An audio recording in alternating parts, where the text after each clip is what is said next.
कृष्णामाई महोत्सव 2026 महेंद्रभाऊ चंडाळे यांची पत्रकार परिषद। कृष्णामाई महोत्सव 2026 हा कार्यक्रम 27 जानेवारी 2026 ते 1 फेब्रुवारी 2026 पर्यंत चालणार आहे। यामध्ये सर्व जातीच्या धर्माचे तसेच विविध कार्यक्रम आयोजित करण्यात आले आहेत। हा कार्यक्रम गणपती पंचायत संस्था सांगली मिरज कुपवाड महापालिका व श्री कृष्णामाई महोत्सव समिती सांगली यांच्या संयुक्त विद्यमाने होत आहे। हा कार्यक्रम सांगलीतील कृष्णामाई घाट व स्वामी समर्थ घाट, सांगलीवाडीतील त्रिशूल घाट अशा तिन्ही परिसरामध्ये होत आहे। यामध्ये पुलाला अत्यंत अशी लाईटची व्यवस्था केलेली आहे। तसेच प्रत्येक घाटावर वेगवेगळ्या प्रकारचे सुंदर असे डेकोरेशन करण्यात आलेले आहे। यामध्ये 27 तारखेला श्रीमंत विजयसिंह राजे पटवर्धन महाराज व युवराज आदित्यराजे विजयसिंह राजे पटवर्धन यांच्या हस्ते 8 वाजता ध्वजारोहण हा कार्यक्रम होत आहे। यामध्ये दररोज कृष्णमय मंदिरातील पूजा, रुद्राभिषेक, महायज्ञ, मोहन, शिवकल्याण, मर्दानी खेळ, पंचाक्षर, स्तोत्र पठण, आनंदी जीवन, श्वासाचे महत्व याच्यावर व्याख्यान, कृष्णामाई व गंगामाई महाआरती व कृष्णामाईला साडी नेसवणे हा सोहळा होणार आहे। तसेच 12 बोलतेदार, अभिनव तसेच पथनाट्य, सूक्त पठण व पोवाडा, आपली आई कृष्णामाई, संत संमेलन, आत्मरक्षण, चित्रकला स्पर्धा, पोहणे स्पर्धा व निबंध स्पर्धा हाही कार्यक्रम यामध्ये घेण्यात आलेला आहे।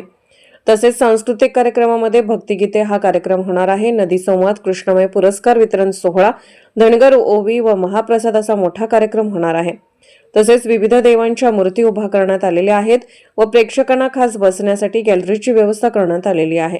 लाईट डेकोरेशन अत्यंत सुंदर पद्धतीने करण्यात आलेला आहे व मंडप मोठ्या प्रमाणात घालण्यात आलेला आहे, असे या कार्यक्रमाचे अध्यक्ष महेंद्रभाऊ चंडाळे यांनी आज पत्रकार परिषदेमध्ये सांगितले। यावेळी शिवसेना प्रमुख बजरंग भाऊ पाटील, यावेळी अनेक कार्यकर्ते उपस्थित होते। सर्व सांगलीकरांना मनापासून नमस्कार। आपली आई कृष्णामाई, तिच्या विना जीवनच नाही। आपण मागच्या वर्षी ज्या उत्साहानं आपल्या कृष्णामाई उत्सवाची सुरुवात केली आणि त्याला भरभरून सांगलीकरांनी प्रतिसाद दिला, खऱ्या अर्थानं ते पाहता यावर्षी आपण अत्यंत मोठ्या प्रमाणामध्ये कृष्णामाई महोत्सवाची तयारी केली आहे। कारण आपल्या सांगलीकरांची ही यात्रा आहे। ज्या पद्धतीनं सर्व ठिकाणी मोठ्या प्रमाणात यात्रा जत्रा भरते, त्याच पद्धतीनं ही सांगलीकरांची यात्रा आहे, जी श्री गणपती पंचायत संस्थान यांच्या काळापासून चालू असलेली ही यात्रा आहे। खऱ्या अर्थानं या ठिकाणी आपण जर पाहिलं तर कृष्णामाईची अखंड मूर्ती असलेलं मंदिर आहे। ज्या पद्धतीनं आपल्या महाबळेश्वरमध्ये, त्यानंतर वाईमध्ये, तसेच कराडमध्ये कृष्णामाईची यात्रा होते।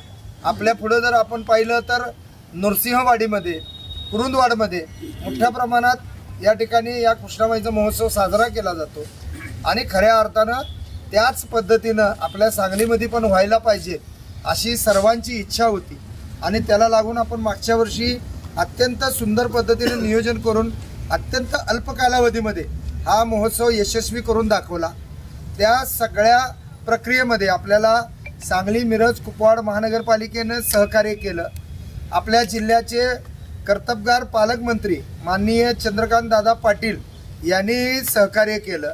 तसेच आपल्या सांगलीचे आमदार माननीय सुधीरदादा गाडगीळ किंवा आपले मिरजेचे आमदार सुरेश भाऊ खाडे, तसेच अनेक मान्यवरांनी ज्यांची या ठिकाणी नावं घ्यावंसं वाटतंय, अशा सर्वांनी या ठिकाणी मनापासून आपल्याला सहकार्य केलं। अनेक शासकीय यंत्रणेनं, शासकीय कार्यालयाने आपल्याला मदत केली। आपल्याला लक्षात येत असेल की मागच्या वर्षी आपले सन्माननीय जिल्हा अधिकारी महोदय ज्यांचा सांगलीतला पहिला दिवस होता, ते ज्या दिवशी हजर झाले त्याच दिवशी आपल्या उत्सवाचा शेवटचा दिवस होता आणि अत्यंत अल्प कालावधीमध्ये त्यांना मिळालेलं निमंत्रण ते स्वीकारत ते या ठिकाणी उपस्थित राहिले आणि कृष्णामाईची, गंगामाईची महाआरती सुद्धा त्यांच्या उपस्थितीमध्ये झाली। खऱ्या अर्थानं सांगलीकरांनी दिलेला प्रतिसाद हे पाहता आपण यावर्षी कृष्णामाई घाटावर, तसेच समोर असलेला आपला त्रिशूल घाटावर आणि तसेच कृष्णामाई घाटाला लगत असलेल्या माई घाटावर तिन्ही ठिकाणी आपण भक्ती, शक्ती आणि इतिहास याचा त्रिवेणी संगम करण्याचा प्रयत्न केला आहे। भक्ती याचा भावार्थ असा आहे की या ठिकाणी आरती, भजन, कीर्तन, प्रवचन होणार आहे। पलीकडच्या घाटावर आपण इतिहास दर्शवण्याचा प्रयत्न केलेला आहे। तसेच या बाजूला वरच्या जी मंडप व्यवस्था केली आहे त्या ठिकाणी आपण आपली संस्कृती दाखवायचा प्रयत्न केला आहे. म्हणजेच आपली संस्कृती, भक्ती आणि इतिहास या तिघांचा त्रिवेणी संगम आणि त्रिवेणी संगमावर होणारी ही कृष्णामाईची यात्रा ही सांगलीकरांना अभूतपूर्व आनंद देणारी आहे. ही सगळ्यांच्या जीवनामध्ये एक चांगलं आशीर्वाद देणारी आहे. कारण आपण मागच्या कालखंडामध्ये पाहिलं की थोडंफार यात्रेकडं आपल्या सांगलीकरांचं झालेलं दुर्लक्ष आणि त्यामुळं ती थोडीफार आपल्यावर कोपल्यासारखी झाली होती. आपण त्याच्या तीरावर येऊन त्याचा मान सन्मान करत नाही या रागापोटी ती आपल्या घरी येऊ लागली होती. परंतु मागच्या वर्षी 81,000 लोकांनी या ठिकाणी कृष्णामाईची मनोभावी पूजा करीत, आरती करीत, त्याची ओटी खंड नारळाच्या यानं भरली आणि त्याच्यामुळेच कृष्णामाईनं आपल्याला आशीर्वादित केलं. आणि मागच्या पावसाळ्यामध्ये अत्यंत पाऊस जादा प्रमाणात होऊन सुद्धा कृष्णामाई आपल्यावर कोपली नाही. त्यानं आपल्याला फक्त आशीर्वादित केलं आणि आपण त्या सगळ्या त्रासापासून वाचलो. खऱ्या अर्थानं या सर्व माध्यमातून मी आपल्याला आव्हान आणि विनंती करू इच्छितो की ज्या पद्धतीनं आपण इतरांच्या यात्रेमध्ये, जत्रेमध्ये जातो, त्या ठिकाणी तिने केलेल्या नैवेद्याचा आनंद घेतो, आस्वाद घेतो, त्या ठिकाणी असलेल्या देवाचं दर्शन घेतो, त्याच धर्तीवर तमाम सांगलीकरांनी ज्या लोकांकडे जाऊन आपण त्या यात्रेचं, जत्रेचा आनंद घेतला, त्या सगळ्यांना या उत्सवामध्ये आमंत्रित करून आपल्या घरी नैवेद्याचं आयोजन करून ते कृष्णामाईप्रती अर्पण करून आपण आपल्याशी निगडीत असलेले नातेवाईक असतील, मित्रमंडळी असतील, या सर्वांना त्याचा आनंद, आस्वाद द्यावा, त्यांना पोट भरून तो प्रसाद द्यावा आणि स्वतः सगळ्यांनी आशीर्वादित व्हावं. कारण यात्रेचं मूळ स्वरूपच ते असतं की आपण ज्यावेळी आपल्या ठिकाणी असलेल्या देवाची पूजा करतो तर आपण आपल्या सहित इतरांनाही त्या ठिकाणी आमंत्रित करून त्या सगळ्या आनंदामध्ये त्या धार्मिक क्षणाचं त्यांना साक्षीदार करतो. खऱ्या अर्थानं ही यात्रा आपल्या सांगलीकरांची आहे आणि मोठ्या उत्साहात साजरी करायची आहे आणि ही सांगलीकरांविना होऊच शकत नाही. म्हणून मी आपल्या सर्वांना या ठिकाणी उपस्थित सर्वांच्या वतीनं आवाहन करू इच्छितो की या सुंदर सोहळ्यामध्ये आपण सगळ्यांनी येऊन कृष्णामाईप्रती आपली कृतज्ञता व्यक्त करायची. महापालिकेनं श्रमदान या ठिकाणी दिलेलं आहे. या ठिकाणी जी काही स्वच्छतेची कामे होती ती सर्व महापालिकेनं आपल्याला अत्यंत चांगल्या पद्धतीने मदत करून ती करून दिलेली आहे.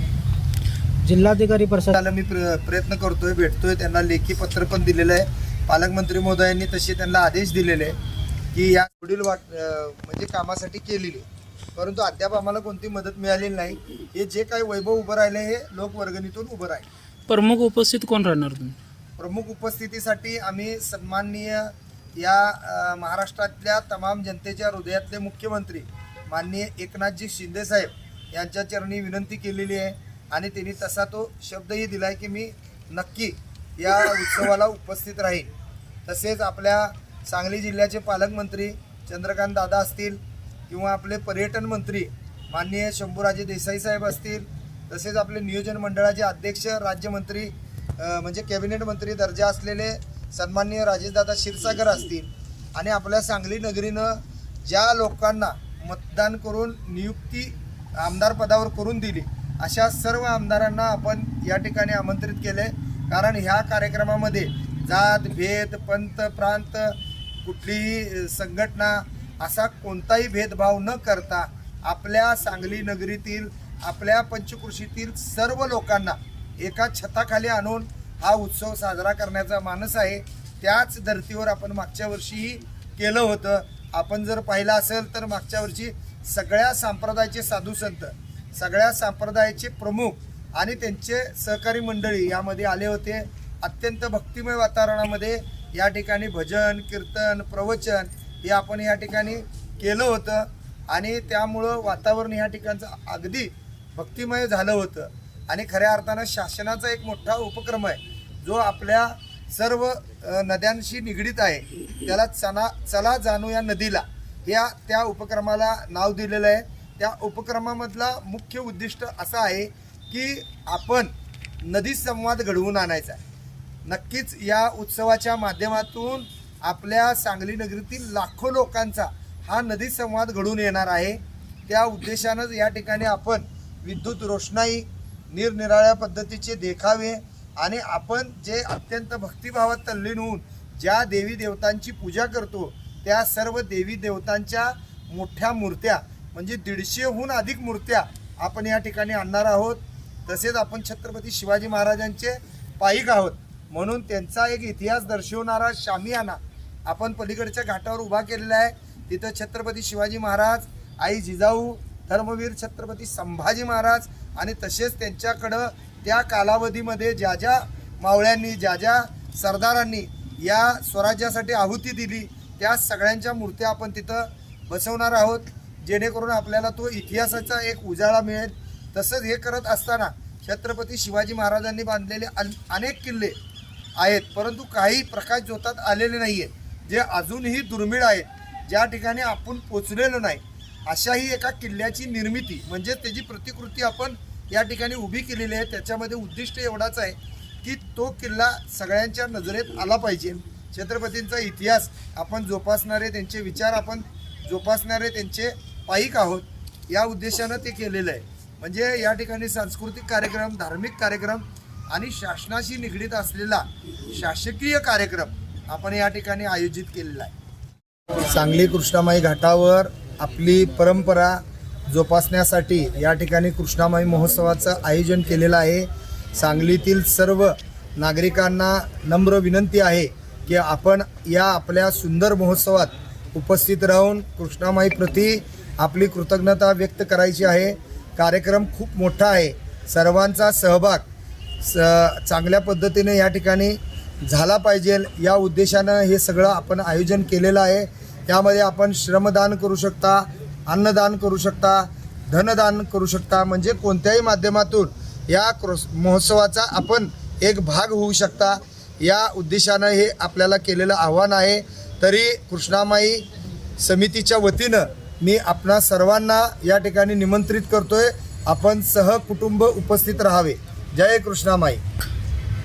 तसेच उत्सवाचा दिनांक 27 जानेवारी ते 1 फेब्रुवारी असा आहे. 28 तारखेला आपली शोभायात्रा या ठिकाणी निघणार आहे.